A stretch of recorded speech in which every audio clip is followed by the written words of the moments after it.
How to turn off shuffle on Spotify app.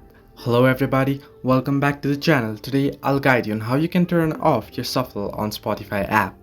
Now to do so is quite basic and quite simple, so let me guide you through it. First and foremost, what you want to do is open up the Spotify app and make sure you're logged into your account. And here, what you want to do is head into the playlist that you want to listen to. Now I'll just head into this here.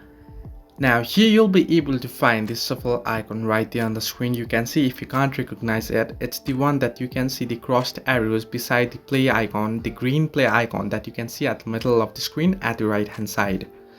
So if you tap on it, it'll turn green and this means your shuffle is on. However, if you want to turn it off, what you want to do is simply tap on it and you can turn it off. The other way you can turn off is if you head into the song profile here at the screen, you'll find the same shuffle icon at the bottom left corner of your screen. Simply tap on it and you can enable it. If it's green, what you want to do is tap on it and you'll be able to disable it. If it's not green, it means it's disabled. So this way you can turn off shuffle on Spotify. Hope this helped you. Do like and subscribe, and do not forget to leave a comment down below if you have any further issues.